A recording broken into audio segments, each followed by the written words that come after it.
Selamat malam saudara yang dikasihi Tuhan. Setiap kita pasti mau taat. Mari kita belajar, kita tunduk. Malam ini topik renungan malam adalah taat.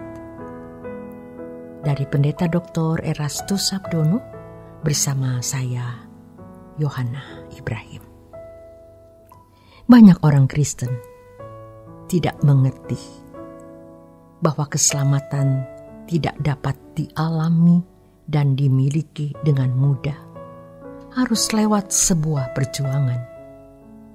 Karena mereka tidak tahu bahwa keselamatan itu adalah sebuah proses berat. Proses dikembalikannya manusia ke rancangan Allah semula.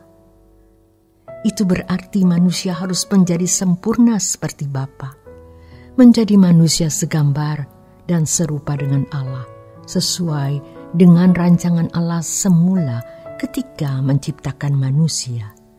Kejadian 1 ayat 26 sampai yang ke-27.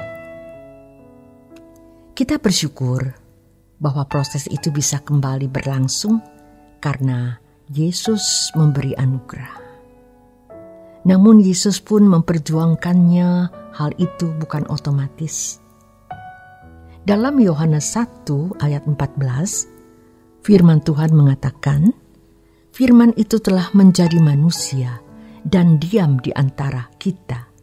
Dan kita telah melihat kemuliaannya, yaitu kemuliaan yang diberikan kepadanya sebagai anak tunggal Bapa, penuh kasih karunia dan kebenaran. Yesus adalah manusia yang menjadi pelaku firman Allah, sehingga ia memancarkan kemuliaan Allah.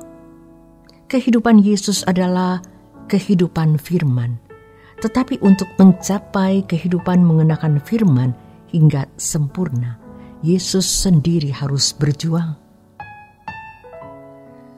Alkitab jelas menulis, dan karena kesalehannya, ia telah didengarkan oleh Allah Bapa, dan sekalipun ia adalah anak, ia telah belajar taat dari apa yang telah dideritanya. Hal ini memberikan kepada kita sebuah pengertian bahwa untuk menjadi taat itu tidak mudah. Taat itu penderitaan.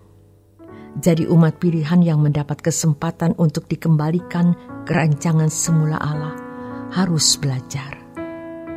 Artinya, berjuang seperti Dia telah berjuang untuk memiliki kehidupan seperti kehidupan yang dicapai Yesus, mengenakan firman.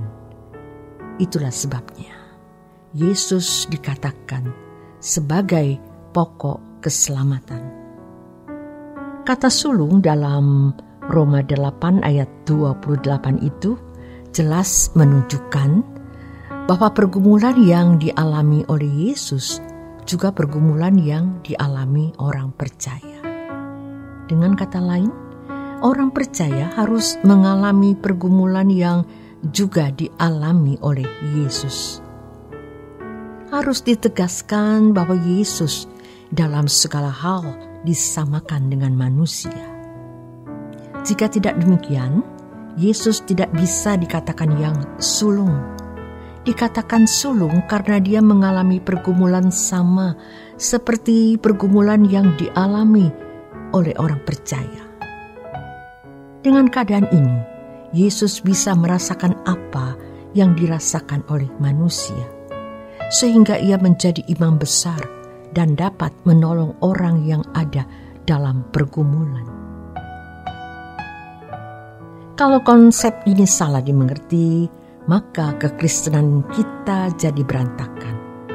Sebab tidak ada yang bisa kita teladani. Kehadiran Yesus mengubah manusia yang telah diwarnai dunia untuk menjadi manusia sesuai rancangan semula. Manusia melukis dirinya sendiri dan tidak segambar dengan Allah. Maka Allah yang harus memberi warna supaya manusia dapat memiliki model seperti model yang Allah kehendaki. Oleh karenanya, Yesus datang untuk mengubah manusia.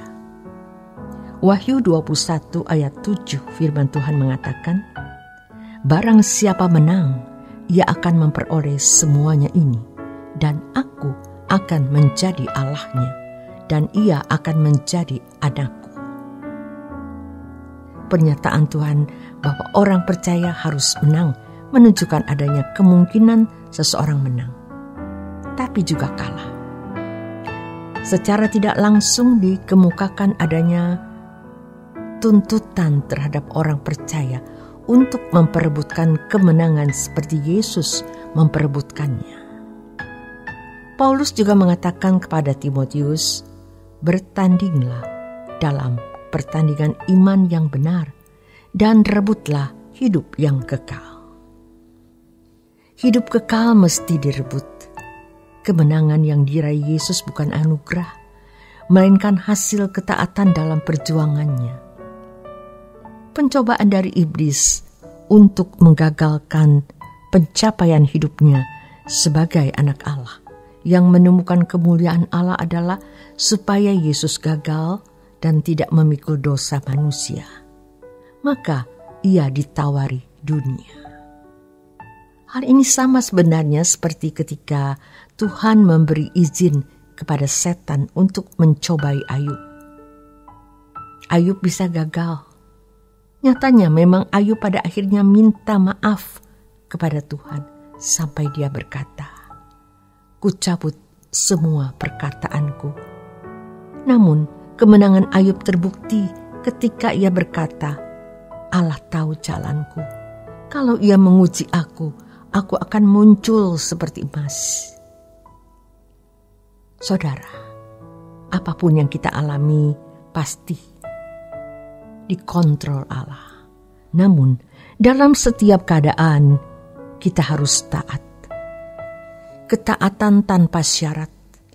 Pergumulan yang dihadapi orang percaya hari ini adalah peperangan melawan kuasa gelap yang berusaha menarik ke dalam persekutuan dengan kuasa gelap itu. Hari ini orang bersekutu dengan kuasa gelap, mencintai dunia, hidup suka-suka, mengumbar emosi, perasaan, nafsu. Ia tidak tahu dia ini menjadi sahabat kuasa gelap. Kuasa gelap tidak muncul dengan wajah menyeramkan, tapi muncul dengan keindahan dunia dan segala kesenangan-kesenangannya.